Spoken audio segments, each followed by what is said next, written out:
सबसे पहले तो आपका स्वागत है। जय हिंद, जय श्री राम, प्रणाम बड़े भैया सनातन जी, सत्य सनातन अंकुरार्य जी, स्वागत है आपका। कैसे हैं आप? अ, जी, मैं भी एकदम बढ़िया हूँ। नमस्ते भाई। जितने भी हमारे दर्शक साथ में जुड़े हुए हैं, उनका भी धन्यवाद है और स्वागत है।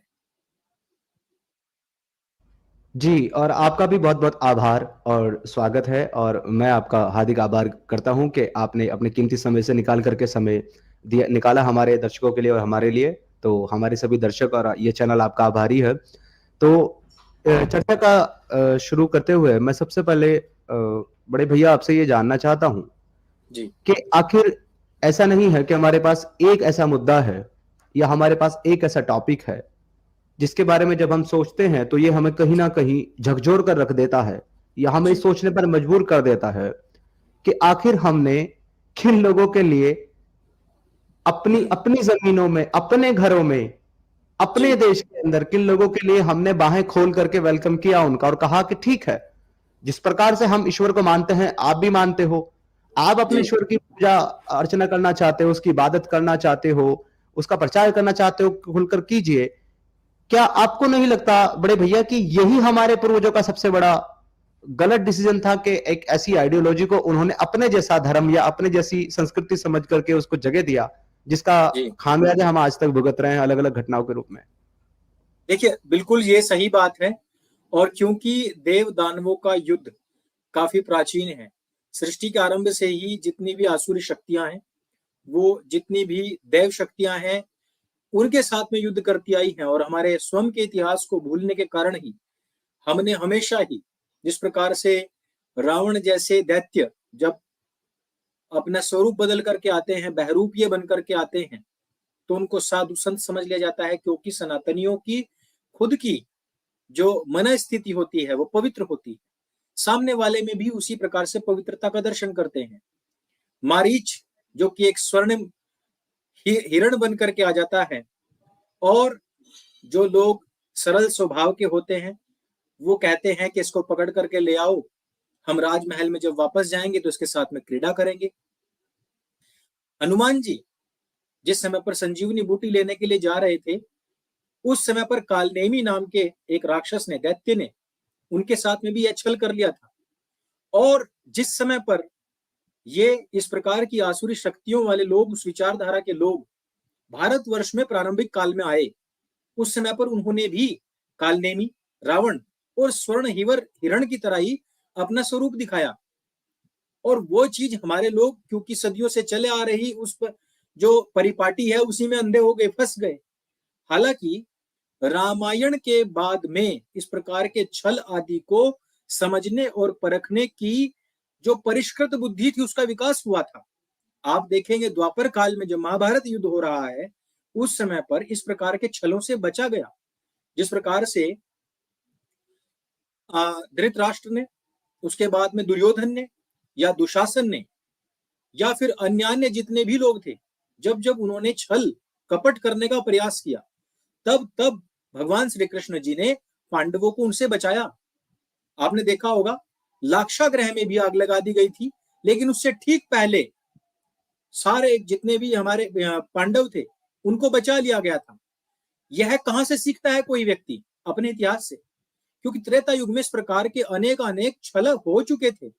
और द्वापर काल में हमने देखा कि लगातार सनातनियों में इस प्रकार की बुद्धि का विकास हुआ कि वो छल से बचते रहे।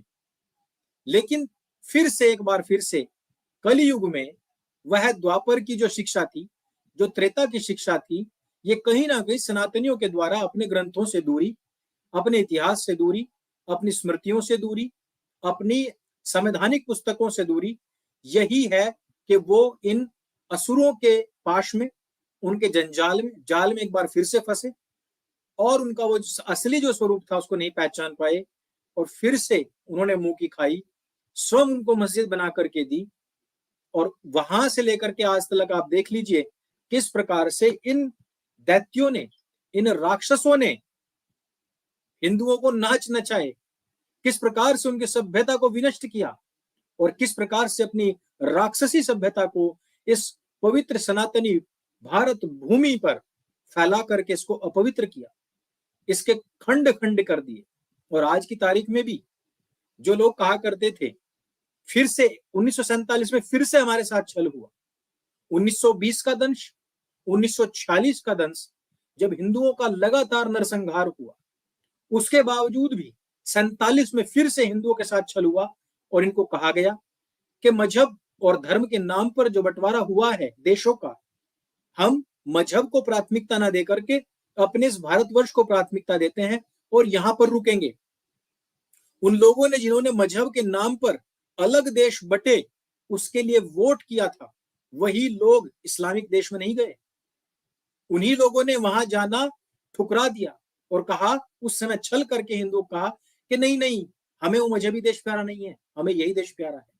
और आज आप देखिए कि बकरे जैसी दाढ़ी वाले लोग, ये घुंघराली दाढ़ी वाले लोग, ये लोग कहते हैं कि संविधान से पहले हमारी कुरान है। ये लोग भूल गए उन बातों को, और भूले नहीं, बल्कि मैं गलत हूं, ये लोग भूले नहीं। वो लोग जिन्होंने बंटवारे के वक्त अपने आप को यहां संरक्षित किया, वो लोग इनको सिखाते चले गए कि जब हमारी तादाद ज्यादा हो जाएगी फिर से हमें यही प्रोपेगेंडा करना है। 47 में फिर हम भटके, फिर हमने मार खाई, और आज फिर से भाईचारे के नाम पर, गले लगाने के नाम पर, सेक्युलरिज्म के नाम पर, पंथ निरपेक्षता के नाम पर, राजनीतिक रोटियां तोड़ने के नाम पर के 4 वोट हमें फालतू मिल जाएंगी, हालांकि मिलती नहीं। इसके नाम पर एक बार फिर से हिंदू लोग, सनातनी परंपरा के लोग, भारत के बहुसंख्यक लोग उनका ग्रास बनने के लिए तैयार हैं। हम उनको भाई भाई करते हैं, वो हमें अपना ग्रास बना लेते हैं, अर्थात चारा बना लेते हैं। जी, आपने बिल्कुल सही बात कही भैया। अच्छा, जो आज का हमारा विषय है, मैं ये समझता हूँ कि ये इस रूप से भी ज़्यादा इम्पोर्टेंट है या ज़्यादा महत्व रखता है कि अक्सर आप भी देखते हैं, हम भी देखते आए हैं, अक्सर इन दरगाहों पर मत्था टेकने वाले और चादरें चढ़ाने वाले 90% हमारे भारतीय सनातनी ही होते हैं, हमारे भारतीय हिंदू भाई ही होते हैं जी, जो 90% इन दरगाहों पर जाते हैं, वहां डोनेशन देते हैं, वहां चंदा चढ़ाते हैं। और इससे बड़ी जो है दुख की बात तो यह है कि जो हमारे बॉलीवुड अभिनेता हैं, वो वहां जाकर के सरों पर चादरें लाद करके ले जाते हैं, वो चादरें चढ़ाते हैं वहां पर, और लोगों को कहते हैं कि भाई आप भी जो हमको फॉलो करने वाले हैं, आप लोग भी वहां जाओ क्योंकि हमारी मन्नतें तो यहां से पूरी हो रही है। तो एक ऐसा नैरेटिव बिल्ड किया गया है पूरे भारत के अंदर, और ये ऐसा नहीं कि आज से है, ये बहुत प्राचीन काल से, बहुत प्राचीन समय से ये चला आ रहा है। जब से ये इन्वेंशन हुआ है ये सूफी इस्लाम का इंडिया में ना, तब से चला आ रहा है। आपको नहीं लगता कि हम लोगों ने अपना खुद का पैसा, अपने खुद के परिवार के लोग, अपनी खुद की बच्चियां ले जाकर के बैठा दी है, और इनको पैसा भी दिया, इनको मजबूत किया, और इन गद्दी नशीनों को इतना पावरफुल किया कि इसके साथ साथ इनको वोट भी दिया, और वोट देकर के इनको अपना नेता भी चुना, और इनको पावर भी दी, इसके लिए कि भाई तुम आओ और हमारे साथ ये जो है, और हमारी बच्चों के साथ तुम ये घिनौना काम करो, और हमारी बच्चों की इज्जत को खराब करो, और हमें मारो, और हम पे रूल करो, और हमारा उपहास उड़ाओ। आपको नहीं लगता ये सब काम के लिए जिम्मेदार सनातनी भारतीय हमारे खुद हैं? बिल्कुल। देखिए, ऐसा है कि आपको तो पता है, और धीरे धीरे और भी सारी चीजें हैं जो पता लगेंगी। मैं ये मानता हूं कि सनातन जो एक परंपरा है, या सनातन वैदिक धर्म जो है, सनातनी जो व्यक्ति होगा वो कभी भी इस प्रकार के मन्नतवाद में फंसेगा नहीं। मैं ये कहना चाहता हूं कि जो मन्नतवादी लोग हैं, जिनको हम आम भाषा में जो हर एक को ही मान लेते हैं, क्योंकि जो सनातनी है, कहने के लिए तो वो भी सनातनी है। सनातनी का अर्थ ये ले लिया गया है सामान्यतया कि बस जो हिंदू है, हिंदू में तो क्योंकि मांसाहारी भी है, शराब पीने वाला भी है, बलि देने वाला भी हिंदू कहलाता है, शराब चढ़ाने वाला भी हिंदू कहलाता है, हवन करने वाला, शाकाहारी, मांसाहारी, सर्वाहारी, साईं को पूजने वाला, मजार पर जाने वाला भी हिंदू है, क्योंकि उसके सर्टिफिकेट में, जो उसका सर्टिफिकेट है, उसमें हिंदू लिखा हुआ है। अब राम को गाली दे रहे हैं। आप ये देखिए कि जो भीम आर्मी वाले लोग हैं, ये सारे के सारे जो अपने आप को कहते हैं हम हिंदू नहीं है, वो कास्ट सर्टिफिकेट में धर्म के कॉलम में हिंदू लिखवा करके बैठे हुए हैं। तो सनातनी कौन है? सनातनी वो है जो अपनी वैदिक परंपराओं को, वैदिक आदेशों को शिरोधार्य करता है, और वो कभी भी आपको मजारों पर जाता हुआ नहीं मिलेगा। लेकिन जो कलंक है, जो मन्नतवादी है, मन्नतवादी लोग अर्थात क्या होते हैं? मन्नतवादी लोग वो लोग जो कि अपनी मन्नत मांगने के लिए मजारों पर पहुंच जाते हैं, किसी के साईं धाम पर पहुंच जाते हैं। ये लोग कौन थे? ये लोग व्यक्ति थे, ये परमेश्वर नहीं है। जब परमेश्वर की पहचान नहीं होती व्यक्ति को, तो वो इसी प्रकार से निर्जीव वस्तुओं में माथा पटकता है और अपनी मन्नत जहां से पूरी हो जाए वहीं पर जाना आरंभ कर देता है। जैसे कि वो भी हिंदू है जो ईसाइयों के चंगाई में पहुंचता है, वो भी हिंदू है जो मस्जिद जाकर के ताबीज बनवाता है, गले में ताबीज पहनता है, यहां पर ताबीज बांधता है, मजारों पर जाकर के पैरों में काले धागे जो होते हैं, लड़कियों का बड़ा वो चल रहा है आजकल, बड़ा ये क्या बोलते हैं फैशन, के पैरों में काला धागा बंधवा लेती हैं। इनको क्या बोलते हैं? बेड़ियां। मजारों के जो सैयद हुआ करते थे, ये हिंदू नाबालिग बालिकाओं को उठा लेते थे और उनके पैरों में बेड़ियां डलवा देते थे। और वो बेड़ियां कटती थी कब? जब उनके साथ में सब दुष्कर्म हो जाते थे। तो गाजी, सैयद, ये जो होते थे मजारों के, जिनको सूफी और संत बताया जाता है, इस प्रकार के जो लोग हुआ करते थे, ये लोग उन बेड़ियों को काट करके फिर उनको मुक्त किया करते थे। लेकिन हिंदुओं के अंदर क्या है? मन्नतवाद को लेकर के आज भी छोटे छोटे बालक बालिकाओं के पैरों में काला धागा बेड़ियां बनती हैं। ये आप देखेंगे कभी नॉर्थ इंडिया में बहुत सारी जगह ऐसी हैं, और पागल हुए फिरते हैं लोग, वहां पर जाते हैं, चूरमा चढ़ाते हैं, प्रसाद लेकर के वहां पर खाते हैं। और ये सारी मजारें उन लोगों की हैं जिन्होंने भारत को गुलाम बनाने के लिए मुगलिया शासकों का साथ दिया, जिन्होंने मोहम्मद गोरी का साथ दिया, अब्दाली का साथ दिया, खिलजी का साथ दिया, मुगलों का साथ दिया, ऐसे लोगों की है सारी। तो ये मन्नतवाद है। इस मन्नतवाद से परे जो विशुद्ध सनातनी है, जो अपने परम पिता परमेश्वर में विश्वास रखता है, वो कभी इनके चक्कर में नहीं आता है। और आपने सत्य कहा कि 90% से अधिक मात्रा में वही लोग जाते हैं, हिंदू ही जाते हैं, मन्नतवादी हिंदू जाते हैं, जिनकी बुद्धि खराब हो चुकी है। और इसका एक और कारण मैं बताता हूं कि ये जो एक सेक्ट है मुसलमानों में जो मजार पूजा करता है, ये तादाद में काफी कम है, लेकिन मजारों की जो संख्या है वो बहुत ज्यादा है। अब ये ज्यादा क्यों हुई, किसके आधार पर हुई है? ये इन हिंदू बहुसंख्यक लोगों के आधार पर हुई है। क्योंकि नहीं तो जो मुसलमान उनको पूजते हैं या उनमें विश्वास रखते हैं, उनकी तादाद भारतवर्ष में ज्यादा नहीं है। इवन दूसरा जो इस्लामिक कल्ट है, सेक्ट है, वो खुद इनके खिलाफ है, उनके खिलाफ बहुत कुछ बोलते हैं। तो ऐसी स्थिति में हिंदुओं का वहां पर जाना केवल और केवल एक ही चीज का द्योतक है कि इनको फ्री में कोई चीज मिल जाए। सिर्फ लालची, जो बहुत अत्यंत लालची और अपनी इज्जत और बेइज्जती से भी ज्यादा केवल और केवल मोह माया, संसारिक सुख, भौतिक सुखों को महत्व देता है। कल इनकी बहन बेटी के साथ में यदि किसी भी प्रकार का दुष्कर्म हो जाए, उनको उठा लिया जाए, उनको ब्रेन वॉश कर दिया जाए, उनके साथ में कल कोई भी जिहादी व्यक्ति आकर के निकाह कर ले जाए, उनका हलाला करवा दे, या फिर पत्थर से कुचल करके मार दे, या सूटकेस में पैक करके फेंक दे, या फिर कहीं बेच दे, इनको कोई फर्क नहीं पड़ता है। इनको क्षणिक सुख चाहिए। और यह मन्नतवाद ही इन हिंदुओं को इन मजारों पर जाकर के माथा रगड़ने के लिए मजबूर करता है।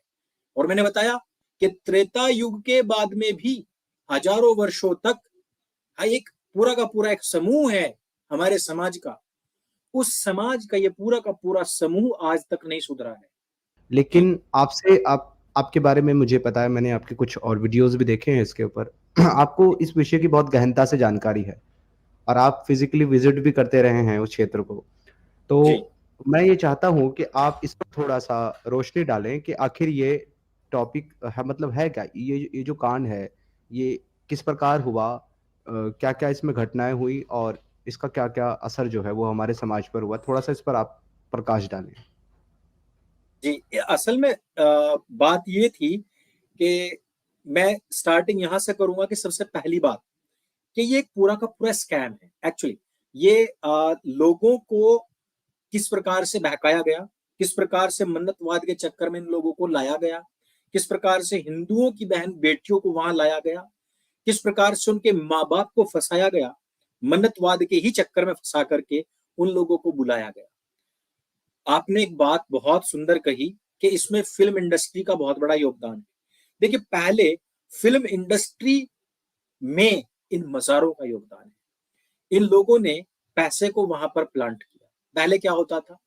पहले फिल्मों में आरतियां, है ना, भजन आते थे, प्रभु की भक्ति के लिए को लेकर के संकेत हुआ करते थे, उस प्रकार की बातें होती थी। उसके बाद में जो आदरणीय गुलशन कुमार जी हैं, उनकी निर्ममता के साथ में हत्या करवाई गई। फिर प्रोजेक्ट किया गया इन मजारों को। उसके बाद में आपने देखा फिल्म में लगातार ये सब चीजें बढ़ती चली गई। हिंदू समाज अपने बालक बालिकाओं पर सीधा सीधा तो कोई ध्यान देता नहीं है। एकेडमिक एजुकेशन को वो सर्वोपरि मानता है। धार्मिक शिक्षा उन्होंने आज तक अपने बालक बालिकाओं को दी नहीं है। मैं जानबूझ करके बच्चा और बच्ची वर्ड यूज नहीं कर रहा हूं, क्योंकि इस्लामिकों में बच्चा और बच्ची स्लेव्स को कहा गया है।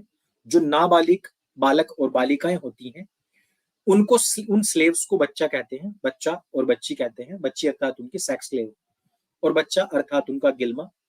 तो जो बालक बालिकाएं हैं उन पर वो कोई ध्यान नहीं देते।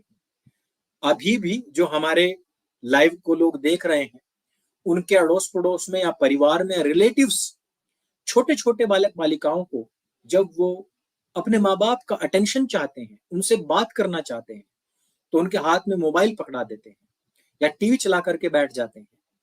आज की तारीख में आप किसी भी रिलेटिव के यहाँ पर जाइएगा तो पर्सनल बातें खत्म हो गई हैं। जो पहले इंटरेक्शन हुआ करता था समाप्त हो चुका है। अब टीवी चला करके बैठ जाएंगे। आप भी टीवी देख रहे हैं, वो भी टीवी देख रहे हैं, सब टीवी देख रहे हैं, मजा आ रहा है। तो इस कारण से जो जिहादी लोग हैं, उन्होंने इस बात को बड़े ध्यान से देखा कि हिंदू समाज में इस प्रकार की शिक्षाओं का अभाव है। अभाव भी छोड़ दीजिए, समूलतः विनष्ट हो चुकी हैं, और इसका लाभ उन्होंने उठाया। प्रत्येक व्यक्ति, आप भी क्योंकि इस्लाम में थे पूर्व में, आप इस बात को जानते होंगे कि किस प्रकार से इस्लामिक लोग अपने बालक बालिकाओं को अपनी मजहबी शिक्षाएं देते हैं। उन मजहबी शिक्षाओं जी, को एकेडमिक एजुकेशन के दौरान भी, चाहे मौलवी को घर बुलाना पड़े, चाहे उनको मदरसे भेजना पड़े, भले ही उनका मदरसे में शारीरिक शोषण हो जाए, लेकिन फिर भी भेजते हैं। केवल केवल बड़े भैया केवल शिक्षा ही नहीं देते, बल्कि जो जी, बकरीद पर बलि चढ़ाने की जो प्रथा है, उसमें कुर्बानी। अपने छोटे छोटे बच्चों के कुर्बानी से पहले हाथ भी लगवाते हैं अपने जानवर पर, कि तुम हाथ जी, रखो ताकि तुमको भी इसका और जैसे ही वो बच्चा थोड़ा बड़ा होता है, 12-14 साल का होता है, तो उसका हाथ पकड़ करके जो है गला भी काटना सिखाते हैं। बिल्कुल ये बिल्कुल बिल्कुल। इस तरीके से तैयार करते हैं अपने बच्चों को। जी, तो अब वो अपने लोगों को इस प्रकार से तैयार कर रहे हैं। उनकी मजहबी शिक्षा उनको मिल रही है, और हिंदुओं को इस प्रकार की कोई शिक्षा दीक्षा नहीं है। तो ऐसी अवस्थिति में उन्होंने ये देखा कि वो अपने बालक बालिकाओं को ट्रीट कैसे कर रहे हैं। वो अपने बालक बालिकाओं को ट्रीट कर रहे हैं टीवी के माध्यम से, सीरियल्स के माध्यम से। और वो टीवी सीरियल्स और फिल्म्स में उन्होंने मोटी मात्रा में पैसे का इन्वेस्टमेंट किया, और वहां से उन्होंने सनातन वैदिक धर्म और हिंदू सभ्यता, भारतवर्ष की जो सभ्यता है, जो वर्षों पुरानी और युगों पुरानी है, उसका भोंडा प्रदर्शन आरंभ कर दिया, उसका अपमान आरंभ कर दिया। और इससे आपका जो शिक्षक है वो कौन है? आपके बालक बालिकाओं का शिक्षक है ये इडियट बॉक्स। और वो इडियट बॉक्स सिखा रहा है कि सनातन वैदिक धर्म में कुछ नहीं है, हिंदुओं के पास कुछ नहीं है। अमिताभ बच्चन ही गाली दे रहा है। सही क्या है? सही ये होता है कि जब तक आपने हिंदू धर्म के अनुसार पूजा पाठ की तब तक तो आपके कार्य नहीं हुए, लेकिन जैसे ही आप मजार पर पहुंचे, जैसे ही आपने भर दे झोली मेरी या मोहम्मद गा दिया। हालांकि इतिहास इस बात का गवाह है, इस्लाम का इतिहास चीख चीख करके ये कह रहा है कि मोहम्मद की खुद की झोली खाली गई है, वो दूसरों की झोली क्या ही भरेंगे। तो फिर भी लेकिन फिल्म का नैरेटिव बनाया गया कि झोली भर गई, काम हो गया है। तो जो बालक बालिकाएं हैं हिंदुओं के, उनका तो ब्रेन वॉश होना ही है, और ये ब्रेन वॉश हुआ। और आप यकीन नहीं मानेंगे कि अजमेर का जब सोफिया गर्ल्स कॉलेज कांड हुआ, 250 से अधिक लड़कियों का यौन शोषण हुआ और लगातार सीरियल वाइज उनका गैंगरेप हुआ। और उसमें भी चिश्ती से लेकर के जो उस टाइम के जो खादिम हुआ करते थे, उनसे लेकर के उनके ड्राइवर ने, उनके बाल काटने वाले ने, उनके कपड़े धोने वाले ने, उनके फोटोग्राफर ने, इवन पत्रकारों ने भी ब्लैकमेलिंग के नाम पर उन बालिकाओं के साथ यौन शोषण किया। उन लड़कियों को, उनके परिवार वालों को मरना पड़ा। और बहुत सारे परिवार तो ऐसे थे कि इस समस्या से निजात पाने के लिए फिर भी वो उन्हीं मजारों पर माथा रगड़ रहे थे, फिर भी वो यही कह रहे थे कि हमारी मन्नत पूरी कर दो।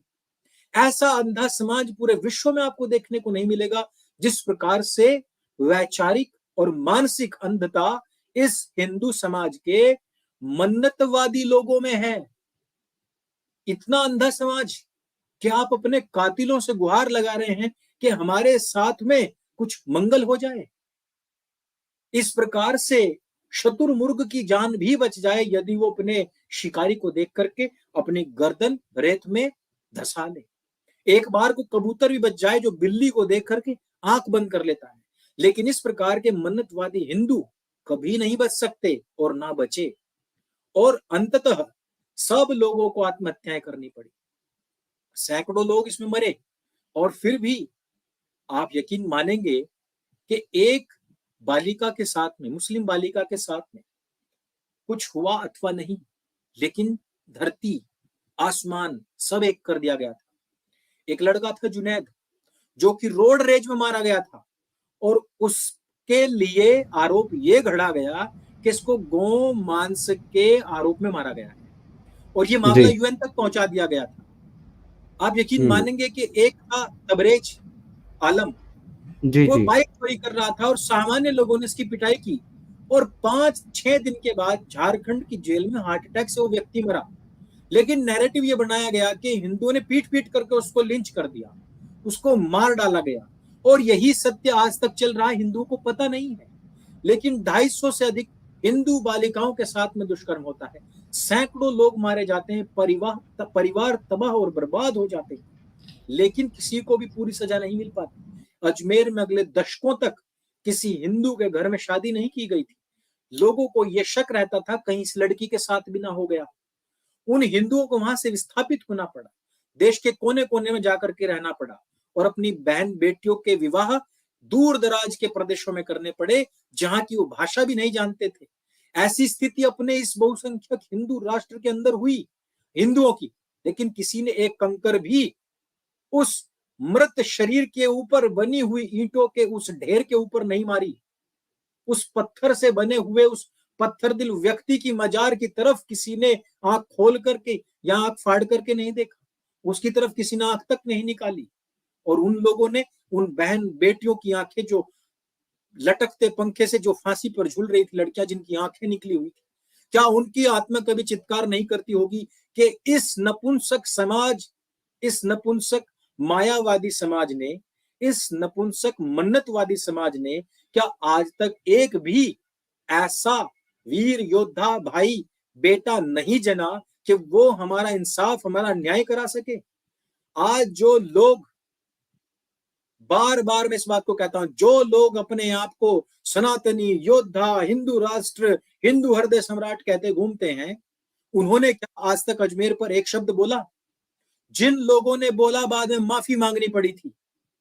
मैं न्यूज एंकर्स की बात कर रहा हूं, जिन्होंने इन विषयों पर बात करने का प्रयास किया, उनको बाद में माफी मांगनी पड़ी थी। एक मेव अंकुर आर्य ऐसा व्यक्ति जिसने स्टार्टिंग में कहा और आज भी अपनी बात पर अटल है, उन्होंने धाराएं बढ़ाई, हमें टॉर्चर किया, वारंट्स निकाले, पीछे पुलिस भगाई, मेरे परिवार को परेशान किया जा रहा है कंटिन्यू, लेकिन हम पीछे हटने वाले नहीं है। वो 250 परेशान हुई है, एक अकेला अंकुर आर्य परेशान हो गया तो क्या हो गया। आप लोगों ने इस मामले को 22 साल तक कंटिन्यू दबा करके रखा। आज वो मामला बाहर आ गया तो आप छटपटा गए। लेकिन देखिए, सनातनी समाज की एकता, जब हमने आह्वान किया कि हम मजारों पर नहीं जाएंगे, जितनी अवैध कहीं पर भी आपको दिखाई दें उनको उखाड़ करके देखिए अंदर कोई है क्या। किसी कुत्ते की हड्डी तलक नहीं मिली, ऐसी सैकड़ों मजारें जो हमने अपने खेतों से साफ करवाई, हिंदुओं के खेतों में थी, कोई मतलब ही नहीं बनता है। दूसरा, हमने कहा जितनी भी ये मान्य मजारे हैं इन पर जाना छोड़ दीजिए, हिंदुओं ने, सनातनियों ने छोड़ा। तीसरा, जो लोग जाते हैं उनका बहिष्कार करो। चौथा, बहिष्कार करने पर भी अगर मान नहीं रहे हैं, जा रहे हैं, तो जैसे ही गली की लाइट भागती है, कंबल डालो, प्रसाद दे दो कोने में जाकर के उसको, और लाइट आने से पहले पहले साफ हो जाओ वहां से। जब उनकी स्वम की हड्डियां चसकेंगी, स्वम पता लग जाएगा कि उनकी मन्नत पूरी करने के लिए कौन आ रहा है कौन नहीं। अरे मैं इस बात को डंके की चोट पर कहता हूं कि जिस हरी चादर के नीचे सड़ रही हड्डियों ने आज तक एक भी हिंदू बहन बेटी के साथ में न्याय नहीं किया, उनने के साथ में न्याय किया, अपने लोगों के साथ में न्याय किया, अपने लोगों को सजाओं से बचाया, अपने लोगों को यह प्लान दिलाया कि वो कांग्रेस के अध्यक्ष थे, भारत की केंद्र की सरकार कांग्रेस की थी, उनकी सहायता की। किसने? जिस पर हम मन्नत मांगने के लिए जा रहे हैं, किसकी मन्नत पूरी कर रहा है वो? अपने लोगों की मन्नत पूरी किया, भाई हमारी नहीं की है। यहीं पर एक और पॉइंट रखना चाहता हूँ बड़े भैया मैं, वो एक सेकंड, वो लोग ये कह रहे हैं कि ये मामला तो कोर्ट में है। अरे कोर्ट का मैं क्या करूं? जब आप लोगों को बहका करके यहां पर इसलिए ला रहे हो कि लोगों की मन्नत पूरी होती है, लोगों का विश्वास है, तो मुझे ये तो बताओ, 250 लड़कियों की मन्नत इसने पूरी क्यों नहीं की? भाई उन 250 लड़कियों की क्या दोष था, क्या गलती थी? उसकी मन्नत पूरी क्यों नहीं करवाई? मन्नत किसकी पूरी हो रही है? तुम्हारे खादिमों की, जिन्होंने दुष्कर्म किए, उन लोगों की जो उनके साथ में थे। तो इस प्रकार का अगर आप दोगलापन दिखाएंगे, कहो ना, कहो कि उन लड़कियों के साथ में न्याय यही करेगा, और हमें होता हुआ न्याय दिखे तो हिंदू जाए वहां। क्यों लड़ रहे हो कोर्ट में लड़ाई? कहते कि अगर इन्होंने किया है तो इनको हम फांसी देते हैं, हम पत्थरों से पीट करके मारेंगे शरिया के अनुसार। उनको पता है कि सब कुछ हुआ है, सब कुछ प्रूवन है, लेकिन वो सजा नहीं देंगे। हिंदुओं का मूर्ख बनाना है, और हिंदू मूर्ख बन रहा है और फिर फिल्मों को देख करके फिर जा रहा है। लेकिन एक मजेदार बात और अच्छी बात कि पिछले दिनों एक सर्वे में इस बात का संज्ञान लिया गया था पत्रकारों के द्वारा, मीडिया के द्वारा, कि वहां पर 90% तक हिंदुओं का जाना कम हुआ है। जी जी, मैं ये कह रहा था कि आप जब इसके विषय में बात कर रहे हैं, चिश्ती के बारे में, दरगाह के बारे में आप बात कर रहे हैं, तो यहाँ पर ये पॉइंट रखना भी अति आवश्यक हो जाता है बड़े भैया, कि आप अपनी मन्नत मांगने जा किसके पास रहे हैं? जिसने हमारे सर के ताज राजा पृथ्वीराज चौहान की पत्नी संयुक्ता को इसलिए सैनिकों को सौंप दिया था कि उसने इस्लाम धर्म कबूल नहीं किया, उसके साथ व्यभिचार करवाया, उसका अपमान करवाया। इसी चिश्ती ने, ये वही चिश्ती था ना जिसकी दरगाह वही बना करके पूज रहे हैं। आज हिंदू अगर इस बात को जान ले, सनातनी जान ले कि वो जिसकी मजार पर मत्था टेकने जा रहे हैं वह असल में उनके पूर्वजों, उनकी माँ बहनों की इज्जत का सौदागर है, इसलिए कि इस्लाम कबूल नहीं किया, उनका सौदा करवाया और उनको भेड़ियों के आगे फेंक दिया। तो ये सनातनी शायद उधर थूकना भी पसंद नहीं करें, परंतु इनको ज्ञान नहीं है, ना तो ज्ञान है, ना तो ज्ञान लेना चाहते, ना ये जानना चाहते, ना ये पढ़ना चाहते, ना हिस्ट्री पढ़ते हैं, ना अपने धर्म ग्रंथ पढ़ते हैं, ना अपने पूर्वजों के बारे में पढ़ते हैं। जी देखिए, मन्नत मैंने पहले इस बात को संज्ञान में इसी वजह से दिलवाया था कि मन्नतवाद उनके लिए सर्वोपरि है। ये इस्लामिक जिहाद एक पुस्तक है, और इसका लेखक कोई हिंदू नहीं, कोई आर्य समाजी नहीं, कोई सनातनी नहीं है। इसका जो लेखक है वो एक मुस्लिम व्यक्ति M.A. खान है, जो islamwatch.org के एडिटर भी हैं। इन्होंने इस पुस्तक में बहुत स्पष्ट तौर पर जो मोहम्मद गौरी है उसके भारत में आने का प्लान, जो ख्वाजा मोइनुद्दीन चिश्ती है उन्होंने किस प्रकार से भारत को डिस्ट्रॉय किया, उसके विषय में बहुत स्पष्टता दिया गया है इस बुक के अंदर। और कुछ और पुस्तकें हैं मेरे पास में जो कि आपको बताती हैं किस प्रकार से इस्लामिक लोगों ने, ये जो पुस्तक है अनवर शेख की ही पुस्तक है, मुस्लिम व्यक्ति हैं, इस्लाम एक अरब साम्राज्यवाद, ये जो पुस्तकें हैं इनमें भी उन सब चीजों को खोल खोल करके बताया गया है कि किस प्रकार से सूफियों के द्वारा भारतवर्ष के इस्लामीकरण का मार्ग खोल दिया गया और मन्नतवादी हिंदुओं ने इसमें बढ़ चढ़ करके योगदान भी दिया। जिन लोगों ने अपने शासकों के द्वारा जो साम्राज्य स्थापित किया गया था उसको उखाड़ फेंका, और उस व्यक्ति ने, यह आपने बहुत अच्छी बात कही है कि जो अजमेर के अंदर जो सरोवर था जिसको कि महाराजा पृथ्वीराज चौहान जी के नाना जी ने जिसका निर्माण करवाया था, उसमें गायों को कटवा करके फिकवा दिया था, वहां के मंदिरों को तुड़वाया था, मंदिरों के बीचों बीच प्रांगण में गायों को कटवाया था, और ये चीज सब कुछ इन पुस्तकों में लिखित है और इतिहास से लिखा गया है, और किसी आर्य समाजी के इतिहास के प्रूफ नहीं है इनमें। ये है मोहम्मद गौरी के द्वारा जो उस समय का इतिहास है, और इतिहासकार थे जो लेखक थे उस समय के लेखकों के विषय में। ये मोहम्मद जो थे इस्लाम के जो नबी, उस समय से सहाबा हुआ करते थे जो उनकी बातों को बताते हैं कि याद किया करते थे, बाद में उसको जुबानी किसी को बताया करते थे, फिर लेखन परंपरा आई और फिर उन्होंने लिखा, और उसके कारण से ही ये जितनी भी हदीसें हैं बनी, उसी प्रचलन का अनुकरण करते हुए जितने भी इस्लामिक शासक हुए हैं उन लोगों ने इसी प्रकार से अपने साथ में कुछ सहाबा लोग रखे जो इन चीजों का स्मरण रखें या फिर बाद में उनको लिख सके अपनी भाषाओं में। उसी ज्ञात इतिहास से, लिखित इतिहास से ये बात बताई गई है, प्रूफ की गई है कि ख्वाजा मोइनुद्दीन चिश्ती ने भारत के इस्लामीकरण के लिए नबी मोहम्मद की कब्र पर जाकर के इस बात का प्रण लिया था कि हम गजवाए हिंद करके रहेंगे। ये प्रूवन है, ये रिटर्न हिस्ट्री का हिस्सा है, लेकिन हिंदुओं को फिर भी इस बात का कोई अफसोस नहीं होता है, कोई वो लोग इस बात को सुनने तक को तैयार नहीं होते हैं। तो फिल्मों के माध्यम से आपने कहा कि जो एक्टर एक्ट्रेसेस हैं हरी चादर लेकर के जाते हैं कि भाई हमने चढ़ा दी और हमारी मन्नत पूरी हो गई, फिल्म हिट हो गई, तो तुम्हारे भी होंगे काम। और होते हैं मूढ़मती लोग जो जाते हैं इस प्रकार से, लेकिन इस नैरेटिव को बदलेगा कौन, लाएगा कौन? इसको फिल्में ही लाएंगी, इसको फिल्में ही दिखाएंगी, और फिल्में बहुत बड़ी चीज होती है।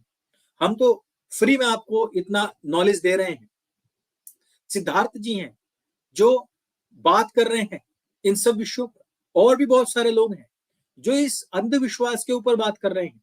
ये चीजें हैं जो सिद्ध करती हैं, जो आपके दिमाग के बंद कपाट खोलती हैं, खिड़कियां खोलती हैं, जो बताती हैं आपको कि आपका इतिहास क्या है। और उस इतिहास को जानने के बाद में गर्व की बात है कि काफी हिंदुओं ने जाना छोड़ा, लोगों से छुड़वाया, और जो नहीं छोड़ते उनके ऊपर कंबल डालो जो प्रक्रिया है या प्रतियोगिता है उसका भी बहुत सारे लोगों ने अनुकरण किया है।